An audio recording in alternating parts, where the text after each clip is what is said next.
Welcome back to നമ്മുടെ channel. അപ്പോൾ ഇന്നത്തെ വീഡിയോ എന്താണെന്ന് പറഞ്ഞാൽ നിങ്ങൾ തമ്മിൽ കണ്ടുവരുന്ന ഒരു PDI വീഡിയോ ആണ്. അപ്പോൾ അതൊരു നോർമൽ PDI വീഡിയോ ആണോ എന്ന് വെച്ചാൽ ഒരു നോർമൽ PDI വീഡിയോ അല്ല, ഒരു സർപ്രൈസ് പൊട്ടിക്കുന്ന ഒരു വീഡിയോയും കൂടെയാണ്. 9 വർഷങ്ങൾക്ക് ശേഷം ഒരു വണ്ടി സ്വന്തമാക്കിയാണ് സുഹൃത്തുക്കളെ. അപ്പോൾ നിങ്ങൾ ഓൾറെഡി ഡെലിവറി വീഡിയോ കണ്ടു കാണും, അല്ലെങ്കിൽ ഇപ്പോൾ തമ്മിലിൽ തന്നെ കണ്ടു കാണും. വണ്ടി ഏതാണെന്ന് വെച്ചാൽ ഏത് വണ്ടി പ്രാന്തന്മാർക്കും ഇഷ്ടപ്പെടുന്ന ഒരു വണ്ടി തന്നെയാണ്. GT ലൈൻ അല്ല, 1.5 black colour DSG gear box വരുന്ന ടോപ്പിൻ്റെ വണ്ടി. അപ്പോൾ ഇപ്പോൾ മാനുവൽ അതിനില്ല, വണ്ടി മാനുവൽ സ്റ്റോപ്പ് ചെയ്തിട്ടുണ്ട്. അപ്പോൾ DSG മാത്രമാണ് ഇപ്പോൾ നമുക്ക് അവൈലബിൾ ആയിട്ടുള്ളത്. അപ്പോൾ അതാണ് ഞാൻ എടുക്കുന്നത്. അപ്പോൾ എന്തുകൊണ്ട് Volkswagen എങ്ങനെ വേർട്ടസ് GTയിൽ എത്തി എന്നുള്ളതിനെ പറ്റി കൂടെ ജസ്റ്റ് അത് പറയാമെന്ന് വിചാരിച്ചു. ഇവിടെ നിന്നൊരു 25 കിലോമീറ്റർ അപ്പുറത്താണ് സുഹൃത്തുക്കളെ വർഷങ്ങളായിട്ട് ഞാൻ കാത്തിരിക്കുന്ന ഡ്രീം കിടക്കുന്നത്. 3-4 മാസം മുമ്പാണ് ഞാൻ വണ്ടി ബുക്ക് ചെയ്യണത് കേട്ടോ. അത്രയും വേണ്ടപ്പെട്ട എൻ്റെ 3 സുഹൃത്തുക്കളുണ്ട്. അവിടെ ഇതുവരെ പറഞ്ഞിട്ടില്ല. അതിൽ അപ്പോസിൻ്റെ അടുത്ത് പറഞ്ഞു, ഒരുത്തൻ്റെ അടുത്ത്. അപ്പോൾ അവൻ ഇങ്ങനെ കടിച്ചു പിടിച്ചിരിക്കുകയാണ്. അവൻ്റെ അടുത്ത് ഓൾറെഡി ഞാൻ പറഞ്ഞിട്ടുണ്ട്. അപ്പം നന്ദുവിൻ്റെ അടുത്തും ചിത്തുവിൻ്റെ അടുത്തും പറഞ്ഞില്ല. അപ്പോൾ അവരെ കൊണ്ട് വണ്ടി നേരെ കാണിച്ച് അവിടെ PDI എടുക്കാൻ പോകണം. ഞാൻ പറഞ്ഞൊരു വണ്ടി PDI എടുക്കാനായിട്ടുള്ളൊരു ഇത് വന്നിട്ടുണ്ട്, അങ്ങനെ PDI എടുക്കാൻ പോകണം എന്നാണ് പറഞ്ഞിരിക്കുന്നത്. 11 മണി തൊട്ട് 4 മണി വരെ സമയമുണ്ട്. നിങ്ങൾ എപ്പോഴാണ് ഫ്രീ എന്ന് വെച്ചാൽ അപ്പോൾ ഒരു 3 to 4 ഫ്രീ ആണെന്ന് പറഞ്ഞു. അപ്പോൾ 3 to 4 ബഹുമാർക്ക് ഒരു സർപ്രൈസ് കൂടെ കൊടുക്കാമെന്നുള്ള ഇതിലാണ് ഇരിക്കുന്നത്. എനിക്കാണെങ്കിൽ ഞാൻ ഈ വണ്ടിയെ പറ്റി എപ്പോഴും ഇങ്ങനെ പറയും. എനിക്ക് വേണ്ടപ്പെട്ട ആൾക്കാർക്കൊക്കെ ഞാൻ പറയും, വേർട്ടസ് GT ഇത് ഇങ്ങനെയാണ്, ഇത് 1.5 ആണ്, ഇതിന് 150 SP ഉണ്ട്. നിങ്ങളൊരു 1 ലക്ഷം രൂപയ്ക്ക് മുകളിലോട്ടുള്ള ഒരു BMW നോക്കുകയാണെന്നുണ്ടെങ്കിൽ, അല്ലെങ്കിൽ മെർസിഡീസിൻ്റെ ബേസ് നോക്കുകയാണെന്നുണ്ടെങ്കിൽ, നിങ്ങൾക്ക് 160 SP പറഞ്ഞ വണ്ടിയൊക്കെ നിങ്ങൾ എടുക്കാൻ ആഗ്രഹിക്കുന്നു എന്നുണ്ടെങ്കിൽ നിങ്ങൾ അത്രയും പൈസ മുടക്കണ്ട, നിങ്ങൾക്ക് ഇപ്പോഴും ഒരു 25 ലക്ഷം രൂപ കൊടുത്ത് നിങ്ങൾക്ക് വേർട്ടസിലോട്ട് പോകാമെന്നൊക്കെ ഞാൻ ഇങ്ങനെ പറയും.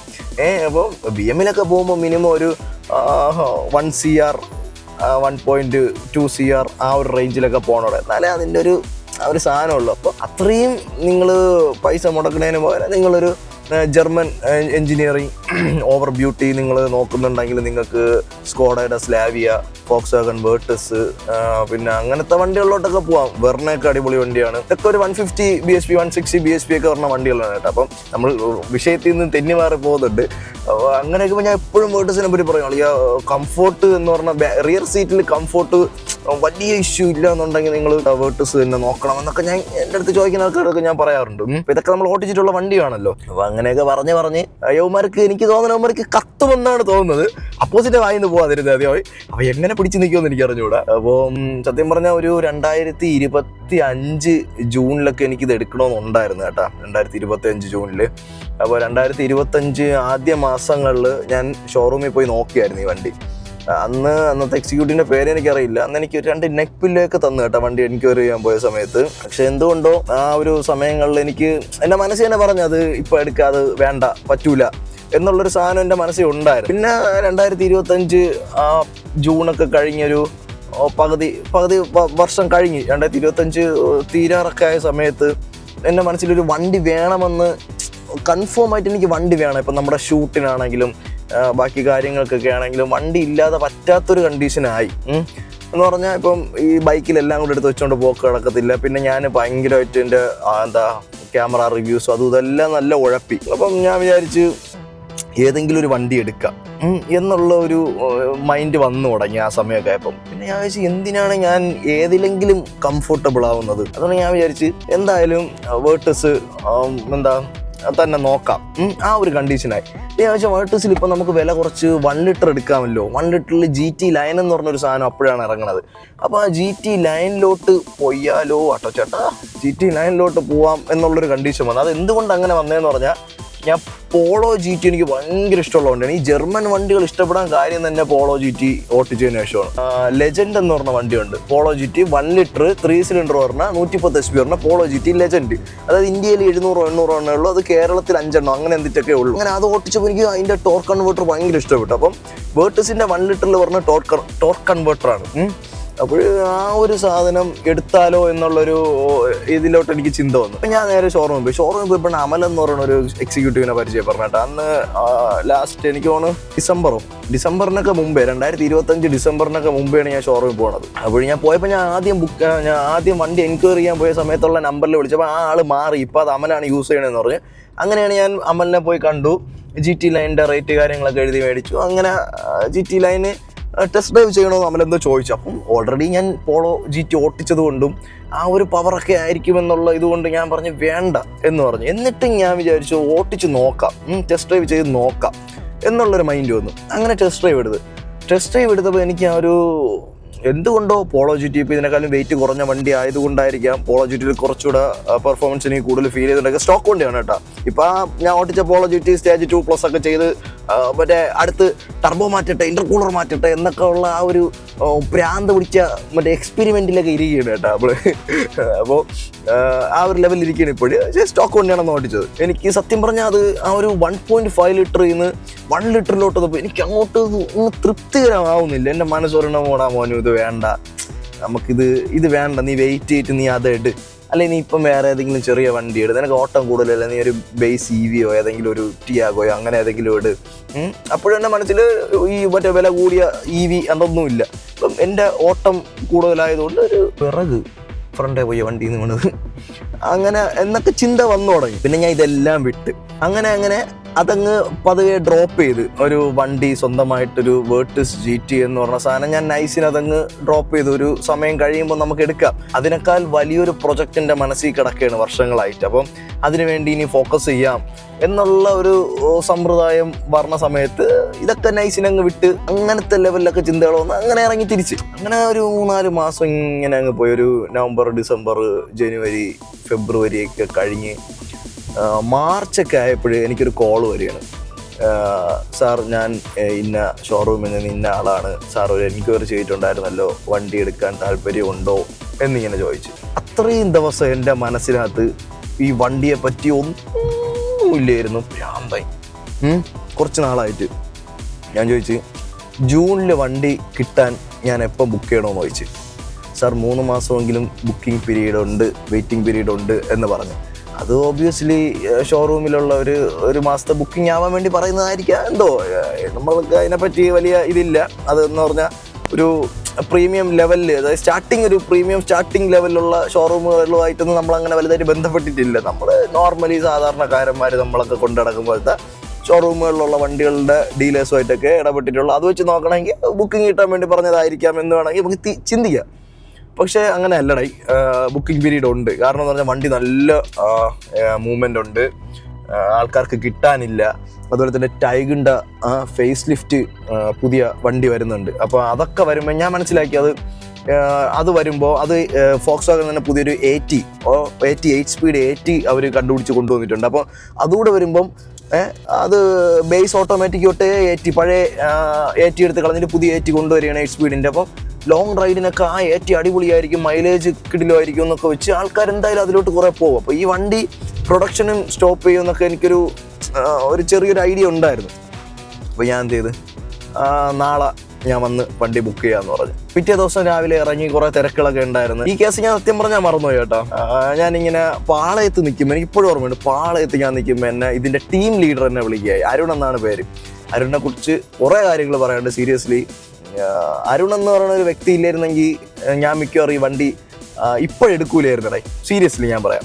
അപ്പം അരുൺ എന്നെ വിളിക്കുകയാണ്, സാർ ഇതുപോലെ ഇന്ന് വരാമെന്ന് പറഞ്ഞിട്ടുണ്ടായിരുന്നു. അപ്പോൾ ഞാൻ 4 മണിയാകുമ്പോൾ എത്താമെന്ന് പറഞ്ഞു. ഒരു അപ്പൂപ്പം വണ്ടിയിൽ നിന്ന് വീണ് പാവം.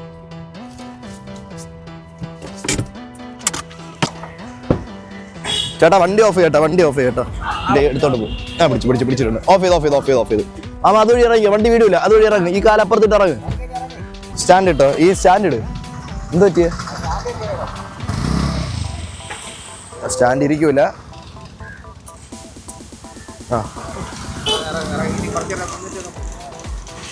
എന്ത് പറ്റിയ തട്ടിയൊന്നുമല്ലല്ലോ, സ്ലിപ്പായതാ. അതെ,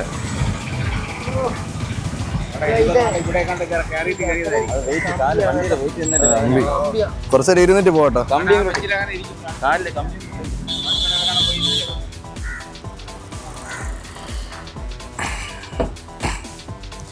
അപ്പോൾ ആ ഒരു ചേട്ടൻ്റെ കയ്യിൽ നിന്ന് വണ്ടി സ്ലിപ്പായത്.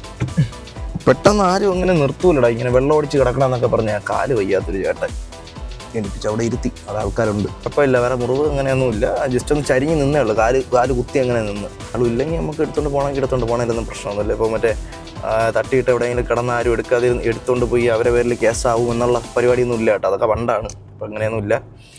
അപ്പോൾ നമ്മളെവിടെ പറഞ്ഞു നിർത്തിയത്, ഞാനപ്പോൾ പാളയത്ത് ഇരിക്കുകയായിരുന്നു. പിറ്റേ ദിവസം ഞാൻ പാളയത്ത് ഒരു ആവശ്യം വന്ന സമയത്ത് നല്ല തിരക്കുള്ള ദിവസം തന്നെയായിരുന്നു കേട്ടോ. അപ്പോൾ എൻ്റെ അടുത്ത് ഇങ്ങനെ വീണ്ടും ഒരു കോൾ വന്നു, സാർ ഇതുപോലെ സംഭവം ഞാൻ മറന്നുപോയി കേട്ടോ, പിറ്റേന്ന് പോകാമെന്ന് പറഞ്ഞത്. നിന്നാണ്, അരുണാണ് സംസാരിക്കുന്നത്, ടീം ലീഡറാണ്. ഇന്നൊരു സാറ് എൻക്വയറി ചെയ്തിരുന്നു, ബുക്ക് ചെയ്യാൻ വരുമെന്ന് പറഞ്ഞിട്ടുണ്ടായിരുന്നു. ഞാൻ പറഞ്ഞ് 4 മണിയാകുമ്പോൾ എത്താമെന്ന് പറഞ്ഞു. വണ്ടി ബുക്ക് ചെയ്തു. 3 മാസം വെയിറ്റിംഗ് പീരീഡ് ആണെന്ന് പറഞ്ഞ് മെയ് ലാസ്റ്റൊക്കെ ആകുമ്പോൾ നമുക്ക് ബാക്കി കാര്യങ്ങൾ ക്ലിയർ ചെയ്യാമെന്നൊക്കെ പറഞ്ഞായിരുന്നു. എന്നിട്ട് ഞാൻ വീട്ടിൽ വന്നു. പിറ്റേ മാസം ആദ്യം ഒരു വണ്ടി കയറിയിട്ടുണ്ട് നോക്കുന്നുണ്ട്. ഞാൻ പറഞ്ഞു ഇപ്പോൾ വേണ്ട ബ്രോ. അടുത്ത മാസം 3-ാം മാസം ആയപ്പോൾ മാർച്ച് ഏപ്രിൽ മെയ് ആയപ്പോഴും എന്നെ വിളിച്ച്, ബ്രോ ഒരു വണ്ടി കയറുന്നുണ്ട്. ഞാൻ പറഞ്ഞു അത് നമുക്ക് ബ്ലോക്ക് ചെയ്യാം, അത് നമുക്ക് മതി എന്ന് പറഞ്ഞു. അങ്ങനെ ആ വണ്ടി വന്നു. വണ്ടി കയറി കുറച്ച് ദിവസം, 1-2 ആഴ്ച കഴിഞ്ഞപ്പോൾ ഇവർ കയറുമ്പോഴൊക്കെ അറിയാൻ പറ്റുമല്ലോ ഇതുപോലെ വണ്ടി വന്നിട്ടുണ്ട്. സാർ ഇപ്പം ഇറക്കാൻ നേരത്ത്, അതായത് അൺലോഡ് ചെയ്യാൻ നേരത്ത് സാർ വരുന്നുണ്ടോ. കാരണം ഒരു ഷോറൂമിൽ നിന്ന് എൻ്റെ അടുത്ത് ഇങ്ങനെ അത്രയും നല്ല രീതിക്ക് എനിക്കൊരു കസ്റ്റമർ സാറ്റിസ്ഫാക്ഷൻ എനിക്ക് കിട്ടിയിട്ടില്ല. വരുന്നുണ്ടോ ഇറക്കാനായിട്ട്. അപ്പോൾ ഞാൻ പറഞ്ഞു ഇല്ല ബ്രോ നോക്കി ഇറക്കിയാൽ മതി. വൈകുന്നേരം കഴിയുമ്പോൾ വണ്ടി നോക്കി ഞാൻ ചെക്ക് ചെയ്തു, ക്ലിയർ ആണ്, സാറിന് ഞാൻ ഫോട്ടോ അയച്ചിട്ടുണ്ട് എന്ന് പറഞ്ഞു. എൻ്റെ മോനെ, അതുവരെ എനിക്ക് ഇല്ലായിരുന്നു ഈ ഒരു എക്സൈറ്റ്മെന്റ് ഉണ്ടല്ലോ. ആ ഫോട്ടോ കണ്ടപ്പോൾ എൻ്റെ കിളി പറഞ്ഞു. ഞാൻ എടുക്കാൻ പോകുന്ന വണ്ടി, എൻ്റെ വണ്ടി, ഞാൻ ആഗ്രഹിച്ച വണ്ടി, ആ വണ്ടി എനിക്ക് വേണ്ടി അവിടെ വന്നേക്കുന്നു. ആ ഒരു സാധനം വണ്ടി വന്നു കഴിഞ്ഞു. പിന്നെ ഉള്ളതാണ് PDI. നമുക്ക് PDI ചെയ്യണം. PDI ചെയ്താലേ നമുക്ക് ഇൻഷുറൻസ് എടുക്കാനും അതുപോലെ തന്നെ രജിസ്റ്റർ ചെയ്യാനൊക്കെ നമ്മൾ സമ്മതിക്കാവൂ. കാരണം എല്ലാ ഷോറൂമിലും നമ്മളത് ചെയ്യണം. അപ്പോൾ 4K ഫുൾ റെക്കോർഡ് ചെയ്ത് തീർന്നു. ഇനി എത്ര മിനിറ്റ് കൂടെ ഉണ്ട്? 1 മണിക്കൂറുടെ 1080p റെക്കോർഡ് ചെയ്യാം കേട്ടോ. ഓവർ ഹീറ്റായിട്ട് ഓഫായൊന്നുമില്ല, നമുക്ക് ജസ്റ്റ് പറഞ്ഞതിൽ ഇപ്പോൾ ഓഫായി. ആ PDI ചെയ്യാനെന്നുള്ള ലെവലിലാണ് ഞാനിതാ ഔബാരെ കൊണ്ട് പോവാൻ പോണത്. നമ്മുടെ പേരിൽ ഒരിക്കലും ഇൻഷുറൻസോ RCയോ ആവാതിരുന്നാൽ മതി. ടെമ്പററി പോലും നമ്മളെ പേര് ആവാതിരുന്നാൽ, നിങ്ങൾ ഷോറൂമിൽ ഇനി ഫുൾ പേയ്മെൻറ്റ് അടച്ചാൽ പോലും നിങ്ങൾ പേരിൽ വണ്ടി ആവാതിരുന്നാൽ നിങ്ങൾക്ക് ഒരു പ്രശ്നവും ഇല്ല. ഓക്കെ, അപ്പോൾ അങ്ങനെയാണ് അതിൻ്റെ കാര്യം. അപ്പോൾ നിങ്ങൾക്ക് ഏതെങ്കിലും ഷോറൂമിൽ നിങ്ങളുടെ അടുത്ത് PDI ചെയ്യാൻ സമ്മതിക്കില്ല എന്ന് പറയുകയാണെന്നുണ്ടെങ്കിൽ നിങ്ങൾക്ക് ആ ഷോറൂമിൽ നിന്ന് വണ്ടി വേണ്ടട, ഇവിടെ കുറേ ഷോറൂം ഉണ്ട് എന്നുള്ള കേസ് നിങ്ങൾ പറയുക, നിങ്ങൾ പൈസ തിരിച്ചു തരാൻ പറയുക, അതൊക്കെ ചെയ്യാൻ പറ്റും. അപ്പോൾ പിന്നെ ചില ഷോറൂമുകളിൽ പോകുമ്പോൾ വണ്ടി അത്യാവശ്യമുള്ളവർ പോകുമ്പോൾ പറയും ഇന്ന കളറില്ല, ഇന്ന കളറേ ഉള്ളൂ എന്ന് പറയും. ആ കളറ് നിങ്ങൾ എടുക്കാൻ വേണ്ടി പൈസ കൊടുത്തതിന് ശേഷം ആ കളർ ഇപ്പം ഇല്ല എന്നൊക്കെ പറയാം. അങ്ങനെ കുറേ പരിപാടികൾ എവിടെയെങ്കിലുമൊക്കെ നടക്കുക, ഏതെങ്കിലും ഷോറൂമിൽ, ഇപ്പം ഏത് ബ്രാൻഡിലും നടക്കാമെന്നുള്ളതേ ഉള്ളൂ. അപ്പം നിങ്ങൾ നല്ലപോലെ ഇതിനെപ്പറ്റിയൊക്കെ അറിവുള്ള ആൾക്കാരുടെ അടുത്തുകൂടെ ഡീൽ ചെയ്തതിന് ശേഷം നിങ്ങൾ വണ്ടികൾ എടുക്കാൻ ശ്രമിക്കുക. അതുപോലെ തന്നെ നിങ്ങൾക്ക് നിങ്ങളുടെ വണ്ടി ഏത് യാർഡിലാണുള്ളത്, എവിടെ നിന്നൊക്കെ കയറി എന്നുള്ള എല്ലാം നിങ്ങൾക്ക് ഈ ഒരു മാനേജറുമായിട്ട് ഡീൽ ചെയ്താൽ, അതായത് ഇപ്പം സെയിൽസ് മാനേജറുമായിട്ട് ഡീൽ ചെയ്താൽ നിങ്ങൾക്ക് അറിയാമെന്നുള്ള ഫുള്ള് ഡീറ്റെയിൽസ് അവർ കാണും. നമുക്കത് കാണിച്ചു തരാൻ അവർ ബാധ്യസ്ഥരാണ്. അതുകൊണ്ട് നിങ്ങളുടെ അടുത്ത് അവർ സെയിൽസ് എക്സിക്യൂട്ടീവ്സ് ഒക്കെ എന്ത് പറഞ്ഞാലും നിങ്ങളത് നോക്കേണ്ട ആവശ്യമില്ല, നിങ്ങൾക്ക് ഡയറക്റ്റ് ഡീൽ ചെയ്യാന്നുള്ളതേ ഉള്ളൂ കേട്ടോ. ഇതെല്ലാം ഫോക്സ് വാഗണിലോട്ട് ഞാൻ എത്തിയത്. അപ്പോൾ എന്തുകൊണ്ട് വേർട്ടസ് എടുക്കണമെന്ന് പറഞ്ഞാൽ പവറാണ് മെയിൻ. എനിക്ക് ഇച്ചിരി പവർഫുൾ ആയിട്ടുള്ളൊരു വണ്ടി എൻ്റെ ഈ ഒരു 28-ാം വയസ്സിൽ എന്നെ കൊണ്ട് അഫോർഡ് ചെയ്യാൻ പറ്റുന്ന 25 ലക്ഷം രൂപ വരെ വിലയുള്ള വണ്ടിയാണ്. എനിക്കിനി അങ്ങോട്ട് എൻ്റെ ഒരു 30-35-ാം വയസ്സിലൊക്കെ എനിക്ക് ചിലപ്പോൾ ഒരു 300+ HP ഉള്ള വണ്ടി എടുക്കാൻ പറ്റിയേക്കാം. പക്ഷെ അത് ലൈബിലിറ്റിയിലോട്ട് എന്തായാലും ഒരിക്കലും ആവില്ല എന്ന് എനിക്ക് ഉറപ്പാണ്. കാരണം അത്രയ്ക്കും വരുമാനം ആവുമെങ്കിൽ മാത്രമേ ഞാൻ അതിലോട്ടൊക്കെ പോവുള്ളൂ. ഇതെന്തായാലും ഞാൻ ഒരിക്കലും കൊടുക്കൂല. കാരണം എൻ്റെ ഒരു സ്വഭാവം അതാണ്ട്, ഒരു സാധനം എടുത്താൽ ഞാൻ അത് വെച്ചോട്ടിക്കും. മനസ്സിലായ? 9 വർഷം മുമ്പ് ഒരു ക്ലാസിക് 350 എടുത്ത് അതിനുശേഷം എത്രയോ ബൈക്ക് എടുക്കാമായിരുന്നു, ഒരു കുഴപ്പമില്ല. ഇപ്പം ഇന്ന് വിചാരിച്ചാൽ പോലും നമുക്കൊരു ബൈക്ക് എടുക്കാം. ഒരു അപ്പാച്ചിയിലെ മറ്റേ 310 നമുക്കത് വേണമെങ്കിൽ എടുക്കാം, അല്ലെങ്കിൽ BMൻ്റെ 450 ഇപ്പം വേണമെങ്കിൽ നമുക്ക് എടുക്കാം. ഏത് വേണം എടുക്കാം. ഒരു CBRൻ്റെ 650 വേണമെങ്കിൽ നമുക്കിപ്പോൾ എടുക്കാം. ഈ കാർ എടുക്കുന്നതിന് വരെ നമുക്ക് വേണമെങ്കിൽ അങ്ങനത്തെ ബൈക്കുകൾ എടുക്കാം. അല്ലെങ്കിൽ ഒരു 3 ലക്ഷം രൂപ വരെ അല്ലെങ്കിൽ 4 ലക്ഷം രൂപ വരെ വിലയുള്ള ബൈക്കുകളൊക്കെ നമുക്ക് ചുമ്മാ എടുക്കാം. പക്ഷേ അതെടുക്കുമ്പോൾ അതെനിക്കൊരു ലൈബിലിറ്റിയിലോട്ട് ഫീൽ ചെയ്യും. കാരണം എനിക്കൊരു ബൈക്ക് ഉണ്ടല്ലോ, ഇനി എനിക്കൊരു ബൈക്കിൻ്റെ ആവശ്യമില്ല ഇപ്പോഴും. ഇനി എനിക്ക് വലുതായിട്ട് യാത്രയൊക്കെ പോകാനൊക്കെ വരുന്ന സമയത്ത് എനിക്ക് അപ്പോഴും തോന്നണമെങ്കിൽ, അപ്പോഴെനിക്ക് സാമ്പത്തികമായിട്ടൊക്കെ ഞാൻ അത്രയും വളരുകയാണെന്നുണ്ടെങ്കിൽ അപ്പോഴെടുക്കാം. വളരും അപ്പോഴും തോന്നുകയാണെങ്കിൽ എടുക്കാം എന്നുള്ളൊരു കണ്ടീഷനേ ഉള്ളൂ. അപ്പം അങ്ങനെയാണ് കാര്യങ്ങളുടെ ഒരു കിടപ്പ് വശം. ഒന്ന് ബൈക്ക് മാറ്റി തന്നാൽ ഞാനങ്ങ് പോകാമായിരുന്നു. ഫോക്സ് വാഗണിലോട്ട് ഞാൻ വരാൻ ഉണ്ടായ റീസൺ സുഹൃത്തുക്കളെ, അപ്പോൾ വണ്ടി നല്ല വണ്ടിയാണ്, നിങ്ങൾക്ക് സ്ലാവിയ നോക്കണമെങ്കിൽ സ്ലാവിയ നോക്കാം. സ്ലാവിയ റിയർ സീറ്റ് കംഫർട്ട് കുറച്ചുകൂടെ സ്ലാവിയ കൂടുതലാണ്. പിന്നെ സ്ലാവിയയ്ക്ക് അകത്ത് കുറേ സ്വിച്ചസും കാര്യങ്ങളൊക്കെ കാണാൻ ഭയങ്കര രസമാണ് കേട്ടോ. എനിക്ക് beauty, I am not a beauty conscious ആള്. എനിക്ക് ബ്യൂട്ടിയിൽ വലിയ ഇതില്ല. അതിൻ്റെ എൻജിനീയറിങ്ങും ബാക്കി പരിപാടി അങ്ങനെ തന്നെയാണ് എൻ്റെ ഒരു താല്പര്യം എന്ന് പറഞ്ഞാൽ. റോ സാധനം എനിക്ക് വേണം. അപ്പം അങ്ങനെയാണ് ഇതിലോട്ട്. ഇത് കുറേ കാര്യങ്ങൾ പറയാനുണ്ട്, പറയാൻ പറ്റാത്ത കുറേ കാര്യങ്ങളുണ്ട്. ഒരു ജേണി, ഫോക്സ്വാഗൺ വേർട്ടസിലോട്ടുള്ളൊരു ജേണി എന്നുള്ളതേ ഉള്ളൂ. അപ്പോൾ ഇനി എത്ര മിനിറ്റ് ആവുമെന്നൊന്നും എനിക്ക് അറിഞ്ഞൂടാ. ഇനി എന്തായാലും അവന്മാരെയും കൂടെ കയറ്റിയിട്ട് റെക്കോർഡ് ചെയ്യണമായിരിക്കും കേട്ടോ നല്ലത്. അപ്പോൾ അവന്മാരെ ഞാൻ പൊക്കട്ടെ, എവിടെ എത്തി, ഇത്രയും മിനിറ്റ് കൊണ്ട് ഞാൻ ഇവിടെ എത്തിയതാണ് കേട്ടോ. സോ ഗൈസ്, നമ്മൾ ഫോക്സ്വാഗണിൽ എത്തിയിട്ടുണ്ട്. ചിത്തു വിളിച്ചിരിക്കണാടേ, ഒരുത്തിപ്പോൾ ഇറങ്ങിപ്പോയി കേട്ടാ. നേരത്തെ മൈക്ക് ഓണായില്ലായിരുന്നു. സോ എങ്ങനെയാണ് നമുക്ക് PDI ചെയ്യണമെന്നുള്ളത് നമുക്ക് കാണിച്ചു തരാം കേട്ടോ. PDI എന്ന് പറഞ്ഞാൽ പ്രീ ഡെലിവറി ഇൻസ്പെക്ഷൻ എന്ന് പറഞ്ഞാൽ ഒരു കസ്റ്റമർ ഒരു വണ്ടി എടുക്കാൻ പോകുമ്പോൾ എന്തൊക്കെ കാര്യങ്ങൾ ബുക്ക് ചെയ്യുമ്പോൾ നോക്കണം, വണ്ടി നമ്മളെ പേരിലാവണതിന് മുമ്പേ നോക്കണം എന്നുള്ളതിനെ പറ്റിയുള്ളൊരു വീഡിയോ ചെയ്യാനാണ് നമ്മൾ വന്നത്. അപ്പോൾ ഒരു അവയർനെസ് പോലെ ഉമ്മാർക്ക് അറിഞ്ഞൂടെ കേട്ടോ ഇതുവരെ. പ്രീ ഡെലിവറി ഇൻസ്പെക്ഷൻ, ഒരു കസ്റ്റമർ വണ്ടി എടുക്കുന്നതിന് മുമ്പേ എന്തൊക്കെ കാര്യങ്ങൾ നോക്കണം എന്നുള്ളതിനെ പറ്റി ഒരു അവയർനെസ് കൊടുക്കാനാണ് നമ്മൾ വന്നേക്കുന്നത്. ഞാൻ പറഞ്ഞ പിന്നെ എന്തിനാണ് എൻ്റെ വണ്ടി വീഡിയോ എന്ന് ഞാൻ പറഞ്ഞ, എൻ്റെ വണ്ടി വീഡിയോയ്ക്ക് ഞാൻ ഇങ്ങനെ ഒന്ന് കാണിച്ചു തരും എല്ലാം കൂടെ. എടുത്തുണ്ടെങ്കിൽ വന്നിട്ടില്ലേ ഞാൻ കാണിക്കുകയുള്ളൂ. നിൻ്റെ നാക്ക് പൊന്നായിട്ടിരിക്കട്ടെ അവിടെ. ഇതാണ് മിസ്റ്റർ അരുൺ, ഞാൻ പറഞ്ഞ അരുൺ ബ്രോ. അപ്പം ബ്രോ, നമ്മൾ PDI എങ്ങനെ ചെയ്യാന്നുള്ള കാണിക്കാനായിട്ട് ഇറങ്ങിയതാണ്. അപ്പോൾ നമുക്ക് ഏതെങ്കിലും ഒരു വണ്ടി കാണിച്ചു തന്നാൽ നമുക്ക് ചെയ്യാം. തന്നെ തന്നെ അതൊന്നും കുഴപ്പമില്ല. നമുക്ക് ഇങ്ങനെ നമ്മൾ എന്തൊക്കെ നോക്കണം, നമ്മൾ ഇൻഷുറൻസ് ആവണേനും നമ്മളെ പേരിന് രജിസ്റ്റർ ആവണേന് മുമ്പ് എങ്ങനെ ആവണം എന്നുള്ള സംഭവം കാണിക്കാനാണ്. സംഭവന്മാർക്ക് അറിഞ്ഞൂടെ പൊട്ടിക്കാൻ. ചെറിയൊരു കത്ത് കിട്ടിയിട്ടുണ്ട് കേട്ടോ. ഇത് തന്നെയല്ല, ഇതാണ് ഫോക്സ്വാഗണിൻ്റെ വേർട്ടസ് GT നമ്മളെ വണ്ടി. നമുക്ക് ഫസ്റ്റ് ഈ സ്ക്രാച്ചസ് കാര്യങ്ങളൊക്കെ ഉണ്ടോ നോക്കിയാൽ മതി കേട്ടോ. അത് ജസ്റ്റ് ഒരു വാഷ് ചെയ്തിട്ടുണ്ട്, യാഡിൽ നിന്ന് നേരെ വാഷ് ചെയ്ത് കൊണ്ടുവന്നിട്ടുണ്ട് കേട്ടോ. നമുക്ക് ദെൻ മാനുഫാക്ചറിങ് ഒക്കെ നോക്കണം. ടയർ കാര്യങ്ങളൊക്കെ ഏതാണ് മാനുഫാക്ചറിങ് എന്നൊക്കെ നോക്കിയാൽ നമുക്ക് മനസ്സിലാവും എപ്പോഴത്തേക്കുള്ളതാണെന്നുള്ളത്. നോക്കുക എന്നുള്ളതിൽ ഓൾറെഡി ഞാൻ വന്ന് കണ്ട് ഈ PDI ഒക്കെ ചെയ്തതാണ്. ഇതാണ് അതിൻ്റെ ഇത് വരുന്നത്. നമ്മളെ ഗ്ലാസ് ഓൾറെഡി ഒരു ടിൻറ്റഡ് ഗ്ലാസ്സാണ് കേട്ടോ. ഇപ്പോൾ ഇറങ്ങുന്ന വണ്ടികൾക്കൊക്കെ ഒരു ടിൻറ്റ് ചെറുതായിട്ടുണ്ട്.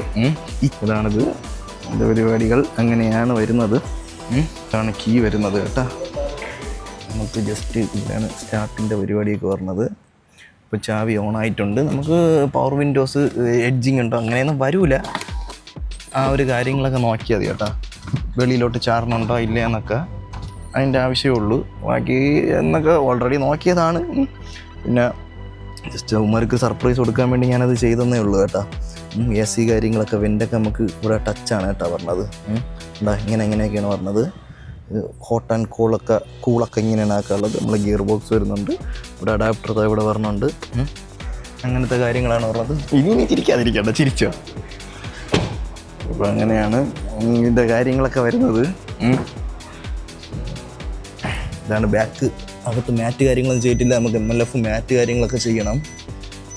വണ്ടി ഓഫായില്ല, അതാണ് ബീപ്പ് അടിക്കണം.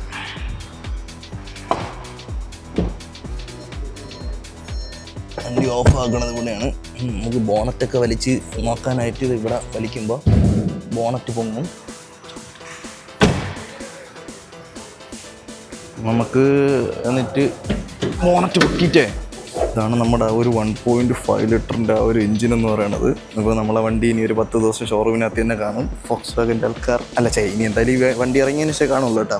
എന്തെങ്കിലും മറ്റേ സ്ക്രൂസിൻ്റെ അവിടെ എഡ്ജ് ചാടിയിട്ടുണ്ടോ അങ്ങനെ ഇങ്ങനെയൊക്കെ നോക്കിയാൽ മതി. വേറെ ഒന്നുമില്ല. ഓൾറെഡി ഇതെല്ലാം ചെയ്തതായതുകൊണ്ട് പിന്നെ ഇതില്ല, ഡീറ്റെയിൽ വീഡിയോ എല്ലാം ചെയ്യാം. എന്നാലും ലോഗോസ് ഒക്കെ ഉണ്ട്. അപ്പോൾ ജിത്തു എന്നെടുക്കാം, എന്ന് ഡെലിവറി എടുക്കാം. ഇപ്പുറത്തില്ല കയറി ലൈറ്റ് ഇതാണ് അമൽ ബ്രോ, നമ്മുടെ സെയിൽസ് ടീം ലീഡറാണ്. അരുൺ, അമൽ സെയിൽസ് എക്സിക്യൂട്ടീവ്, ടീം ലീഡറാണ്. എന്നെ ഈ വണ്ടി എടുക്കാൻ നയിച്ച ചങ്ക് ബ്രോ. അപ്പോൾ ഒരു മനുഷ്യനടുത്ത് പറഞ്ഞില്ല, 1-2 പേരടുത്ത് പറഞ്ഞുള്ളൂ. അത് കഴിഞ്ഞ് അറിയേണ്ട ആൾക്കാർ നിങ്ങളാണ്. എനിക്കറിയാമോ ചിരിക്കും അത്, അതുകൊണ്ടാണ് ഞാൻ കൂടെ നിർത്തിയത്. ഒരു ഗ്യാപ്പ് പോയപ്പോൾ മനസ്സിലാക്കി.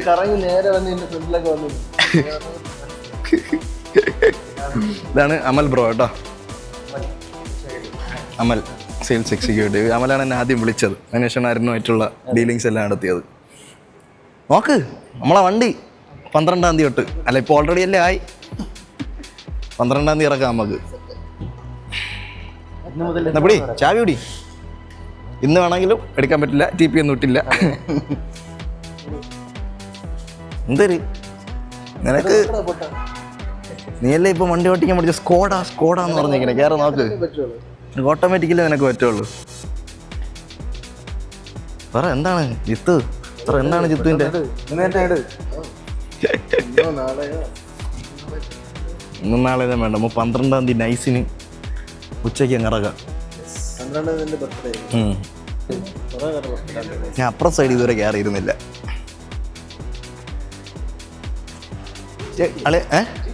GT top.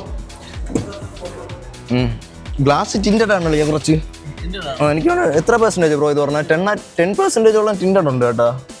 ഒട്ടിച്ച എല്ലാ ഒരു ചെറിയൊരു നിങ്ങൾക്ക് മനസ്സിലാവും കാണുമ്പോൾ തന്നെ, നോർമലി ഉള്ളതിനേക്കാളും. ഇതാണ് സാധനം.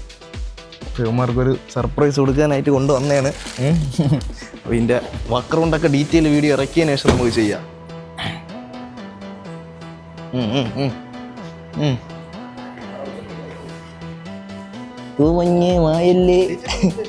വെന്റിലേറ്റർ കളിയാ, ഇലക്ട്രിക്കൽ അഡ്ജസ്റ്റർ, പാഡൽ ഷിഫ്റ്റർ, എക്സ്റ്റൻഡറൊക്കെ ഫോർജ്ഡ് കാർബൺ ഒരു സാധനം നോക്കി വെച്ചേക്കാം. ജിത്തുവിൻ്റെ കല്യാണത്തിന് ഇതിൽ തന്നെ. ടോപ്പ് സ്പീഡ് എത്ര? 200+ കയറി പോവും. 230 വീഡിയോസ് കണ്ടിട്ടുണ്ട്. ഒരുത്തൻ്റെ RC ലൈസൻസ് കട്ട് ചെയ്തളിയാ, 200 എത്ര കയറി പോയത്. ബാക്കിലോട്ട് മുന്നോട്ട് വരും.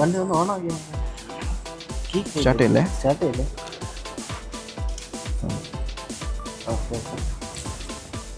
Instrument cluster. ബാക്കി കയറിയിരുന്നാണ് എന്ത് കയറി കളെ കംഫോർട്ട് നോക്കട്ടെ.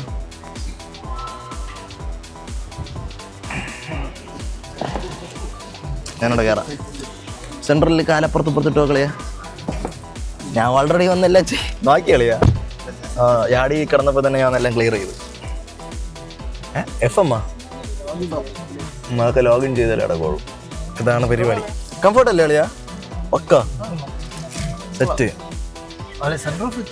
സൺറൂഫ് മറ്റേത് വലിച്ചത് വെക്കാം.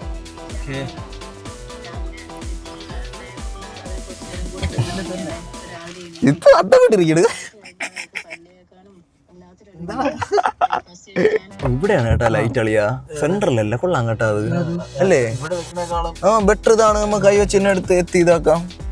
ഫ്രണ്ടിലുള്ളവർക്കും ഉണ്ടാ ലൈറ്റ്. അപ്പൂസിന്റെ മനസ്സില് സത്യങ്ങൾ ഇരിക്കൂല, തുപ്പും അത് അല്ലേ? DSG ഇതില്ല, മാനുവൽ ഇല്ല, ഇത് മാത്രമേ ഉള്ളൂ ഇപ്പൊ. അതെ കീയുണ്ട്. ഒരിടത്ത് കണക്ട് ചെയ്യണ്ടല്ലോ. ഇത് മറ്റേ നമ്മളെ സാധാ വണ്ടികളുള്ളോ അല്ല, മറ്റെന്തെങ്കിലും ആവശ്യം വന്നാൽ അവിടെയാണ് പുഷ് ബട്ടൺ. ഇത് വെറുതെ മറ്റേ ഇൻ കേസ് ബാറ്ററി എന്തെങ്കിലും ഇഷ്യൂ ഉണ്ടെങ്കിൽ ഇതാക്കാനായിട്ട്. ഹാൻഡ് ബ്രേക്ക് വലിച്ചിടാനുള്ള ഹാൻഡ് ബ്രേക്കാണ്, മറ്റേ ഇലക്ട്രോണിക് അല്ലേ. അതൊന്നും എനിക്ക് ഇഷ്ടമല്ല ഇലക്ട്രോണിക് പാർക്കിംഗ് ബ്രേക്ക്. അതൊന്നും അതിനുള്ള അപ്ഡേഷൻ നമ്മളെ നാട്ടിലായില്ല. സീറ്റ് അഡ്ജസ്റ്റ്മെന്റ് ഇലക്ട്രോണിക് ആണ്. അതെ പക്ക. മെമ്മറി ഉണ്ടാന്ന് എനിക്ക് അറിഞ്ഞൂടാ.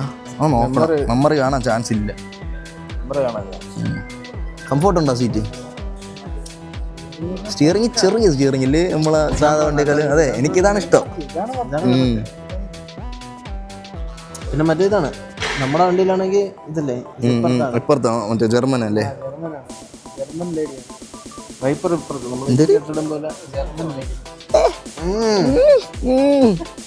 അത് കിട്ടി ചിക്കറാക്കാനുള്ള കിട്ടി.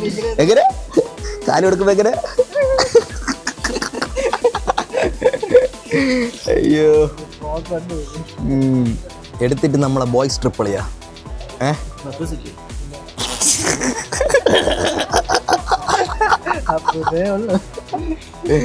അയ്യോ ഞാൻ ഇരുന്ന് എനിക്ക് മതി നീ ഇരി ഡ്രീം ഇനി ഇന്നിനി എഡിറ്റ് ചെയ്ത് വെക്കാതെ എനിക്ക് സമാധാനമില്ല. എഡിറ്റ് നത്തിങ്ങിന്റെ വീഡിയോ ഒന്നും എഡിറ്റ് പോലും ചെയ്തില്ല. ഒരു മാസം മുമ്പ് എടുത്ത് സെറ്റല്ലേ? എന്താ ഉണ്ട് വയർലെസ് ചാർജർ ഉണ്ട്. ഇത് തന്നെ സാധനം വയർലെസ് ചാർജർ ഉണ്ട്. ഇതെല്ലാം ടച്ചാണ് കളിയാ. ഇനി മറ്റേ മാക്സിമം എയർ കൂൾ മാക്സിമം അത് എക്സ്ട്രാ ഉണ്ട്. അല്ലാതെ 12 വോട്ട് നമുക്ക് ഇവിടെ കൊടുക്കാം. സീറ്റ് വെന്റിലേഷൻ, ഓട്ടോ ഓഫ് പരിപാടി. ഇത് നമ്മളിപ്പം ഓട്ടോ ഓഫ് ആക്കുന്ന സമയത്ത് ഇത് കൈതട്ടി ഓഫ് ആവൂല എന്നൊരു കൺസേൺ ഉണ്ട്. പക്ഷേ ഇത് നമ്മൾ ഓടിച്ചുകൊണ്ടിരിക്കുമ്പോൾ ഒരു പ്രാവശ്യം താക്കുകയാണെന്നുണ്ടെങ്കിൽ വാണിംഗ് കാണിക്കും. ഒരു പ്രാവശ്യം ഇവിടെ താക്കുകയാണെന്നുണ്ടെങ്കിൽ വീണ്ടും വാണിംഗ്. ഈ ഡബിൾ ടാപ്പ് എന്തോ ചെയ്താലേ ഇത് വണ്ടി ഓഫ് ആവുള്ളൂ. ഓടിക്കൊണ്ടിരിക്കുമ്പോൾ അങ്ങനത്തെ സെറ്റപ്പ് അങ്ങനെ എന്തൊക്കെയോ ഉണ്ട്. നമുക്ക് ഡീറ്റെയിൽ വീഡിയോ പിന്നെ ചെയ്യാം. ഭയങ്കര രസമാണത്. അത് എനിക്ക് തോന്നുന്നത് ഇതുണ്ട്. അത് ഞാൻ അന്ന് വന്നപ്പോൾ 3 പിടിച്ചിട്ടിട്ട് പോയാണ്. 0 കിടന്ന ലൈറ്റിൻ്റെ പട്ട സൗണ്ടാണ്. അതെ എന്ത് വേണം. മ്യൂസിക് സിസ്റ്റം എല്ലാം പക്ക, നല്ല ക്വാളിറ്റിയാണ്. Gear box. സെൽഫി എടുക്കുക. ഇന്ന് നാളെയാ വീഡിയോ ഒന്ന് സ്ക്രീൻഷോട്ട് എടുക്കുക. വണ്ടി കണ്ടുകൂടാ.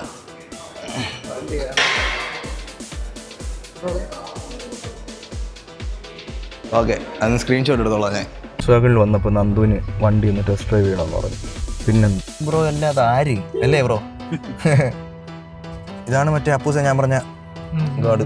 ഇത് വേണ്ട, നമ്മൾ എന്തായാലും കൂളിംഗ് ഒട്ടിക്കുകയല്ലേ. ഇത് ഇതിൻ്റെ കൂടെ മറ്റേ എസെൻഷ്യൽ കിറ്റിനകത്ത് പറഞ്ഞ സാധനമാണ് കേട്ടോ. നീ എന്തിനാടാ ക്ലച്ച് ഔട്ടിയേ? അല്ല, ഇപ്പം നോർമലി നീ ഡ്രൈവിൽ ഇട്ടിരുന്നാലും നിനക്ക് പാഡൽ ഷിഫ്റ്റർ യൂസ് ചെയ്യാം. പക്ഷേ കുറച്ച് കഴിയുമ്പം നോർമലി അത് മാറും. പക്ഷേ മറ്റേ സ്പോർട്ട് മോഡിലെടുത്ത് ഇടുകയാണെന്നുണ്ടെങ്കിൽ പക്ക എനിക്ക് യൂസ് ചെയ്യാം. കുറേ വീഡിയോ ചെയ്യാനുണ്ട്. ഹൗസ് DSG കളിയാ അപ്പൂസ്. ഇതൊക്കെ എന്തെന്ന് 5 സീരീസും 7 സീരീസും ഒക്കെ ഓട്ടിച്ച് കിടക്കണ അപ്പൂസിന് ഇതൊക്കെ എന്താ? ചെറുത് 1 മണിക്കൂറിന് മേളിൽ പോകും കേട്ടോ വീഡിയോ. ജിത്തുവിന് ഉറങ്ങാൻ കംഫർട്ട് ഉണ്ടോ എന്ന് നോക്കിയാൽ മതി. ജിത്തുവിനും എൻ്റെ വൈഫിനും. അത് ഇതുവരെ സ്ഥലങ്ങൾ എത്തിയിട്ടുണ്ട്, പക്ഷെ കണ്ടിട്ടില്ല. ഇതിൽ ബ്ലൂടൂത്ത് കണക്ട് ചെയ്യാൻ പറ്റുമോ? ഇപ്പോഴും അതെ കണക്ട് ചെയ്യാമല്ലോ. നമുക്ക് അതിൻ്റെ ക്വാളിറ്റിയും കൂടെ നോക്കാം കേട്ടോ.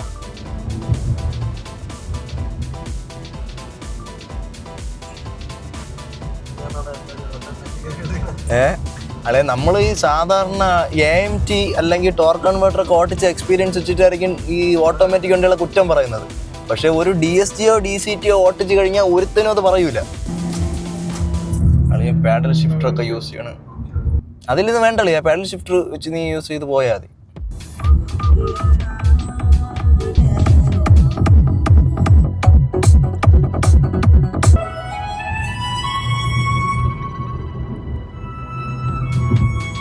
ആടുന്നു.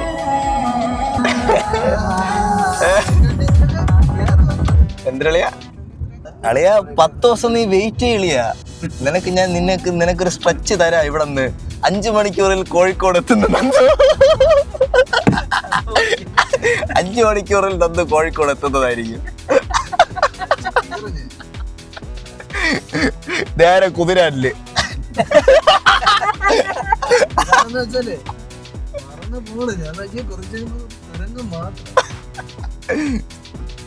അളിയനൊരു മീറ്റിംഗ് ഉണ്ടായിരുന്നേ ബ്രോ. രാവിലെ 5 മണിക്ക് കോഴിക്കോട് എത്തണം. അല്ല, 5 മണിക്കല്ല 9 മണിക്ക് എത്തണം അല്ലേ? രാവിലെ വെളുപ്പിന് 3 മണിക്ക് എത്തി രാവിലെ 9 മണിക്ക് കോഴിക്കോട് എത്തണമെന്ന് പറഞ്ഞു. ഞാൻ പറഞ്ഞു എന്നിട്ട് ഞാൻ വഴി തെറ്റി കുതിര പാലക്കാട് കോയമ്പത്തൂർ. അപ്പൊ പറഞ്ഞു പാലക്കാട് നിർത്തുകയാണോ, സ്റ്റേ ഫ്രീ ആണെന്ന് പറഞ്ഞു. ഗിയർ നോബ് ഉണ്ടല്ലോ അളിയാ. ഇപ്പൊ നീ പിടിച്ചിട്ട് ഡൗൺ ചെയ്യുമ്പോ സ്പോർട്ട് മോഡ് ആവും. വീണ്ടും ഇപ്പൊ നീ ഡ്രൈവ് മോഡിൽ തന്നെ പാഡിൽ യൂസ് ചെയ്താലേ കുറച്ച് കഴിയുമ്പോ RPM നോർമൽ ആവുമ്പോ അത് പിന്നെ പാഡിൽ യൂസ് ചെയ്യേണ്ട ആവശ്യം വരില്ല. മനസ്സിലായി? അപ്പൊ വണ്ടി വിചാരിക്കണ എന്താ, നിനക്ക് അവിടെ ഇപ്പം കുറച്ച് ഇതായിട്ട് ഓട്ടിക്കണം എന്നുള്ള സാധനമാണ്. അത് മനസ്സിലായി.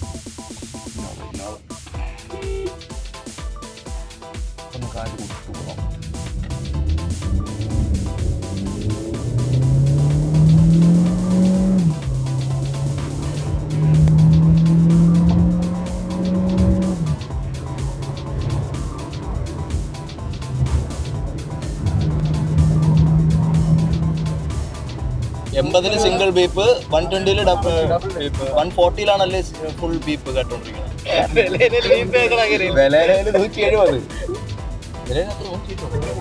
170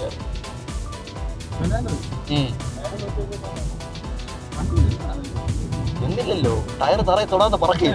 പിന്നെ എങ്ങനെ നിൽക്കണത്? ഇവിടെ അല്ല, കേരളത്തിലല്ല. ആൾക്കാർ 180+ ചുമ്മാ അടിക്കും കേട്ടോ. 1 ലിറ്റർ ഇവരെ പുതിയ 8 സ്പീഡ് വന്ന കളിയാ ടൈഗുണില്. 8 സ്പീഡ് അവരെ പുതിയ ഗിയർ ബോക്സ് ആകണ്ട ഇത് ടോർക്ക് കൺവേർട്ടർ. പക്ഷെ മൈലേജ് ഓറിയന്റഡ് ആണല്ലേ ബ്രോ. നമ്മൾ ലോങ് ഒക്കെ പോകുമ്പോൾ കളിയാ നമ്മൾ ആ പോണ സ്ട്രെച്ചൊക്കെ നേരെ 8 സ്പീഡ് 8 ടോപ്പ് ഗിയറിൽ പിടിച്ചിട്ട് നല്ല മൈലേജ് കയറും നിങ്ങൾക്ക്. അങ്ങനെ നന്ദു ഓട്ടിച്ച് കഴിഞ്ഞിരിക്കുകയാണ് സുഹൃത്തുക്കളെ. നമ്മൾ ഓട്ടിച്ചതിട്ട് ക്രോം പറഞ്ഞാണ് കേട്ടോ. നമ്മൾ എടുക്കുന്നത് സ്പോട്ടാണ്, അകത്ത് കിടപ്പുണ്ട്. എന്തര് കേട്ടില്ല?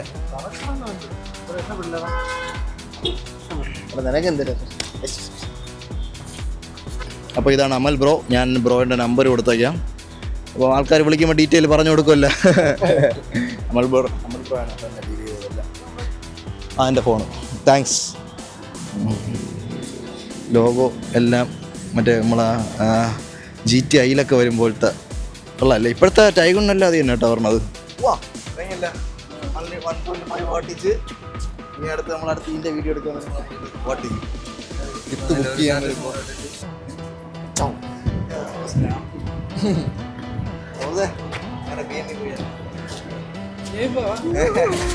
അപ്പം ഗൈസ് അടുത്ത വീഡിയോ. അയ്യോ ഗൈസ്, അപ്പോൾ എന്തായാലും ഡെലിവറി വീഡിയോ കഴിഞ്ഞിട്ടായിരിക്കും നിങ്ങൾ നമ്മുടെ വണ്ടിയുടെ മറ്റേ എന്തിടെ അതിനെ പറയണം നിനക്ക് ഞാൻ പറഞ്ഞു വീഡിയോ ചെയ്യാൻ വന്ന വീഡിയോ അല്ല, സർപ്രൈസ് കൊടുക്കാൻ വന്ന വീഡിയോ കാണുന്നത്. എല്ലാം കൂടെ ഒക്കെ ഇങ്ങനെ വരാം. അത് കഴിഞ്ഞിട്ട് ഇതാക്കി അല്ലെങ്കിൽ സർപ്രൈസ് അത് കഴിഞ്ഞിട്ടൊക്കെ നമ്മൾ 10 ദിവസം കഴിഞ്ഞിട്ട്. അത് തന്നെ ശരിയാണ്, സൂപ്പറായിരുന്നു. ചിരിയിൽ കൊട്ട് കളഞ്ഞു. അപ്പം ശരി ഗൈസ്, അടുത്ത വീഡിയോ കാണാം.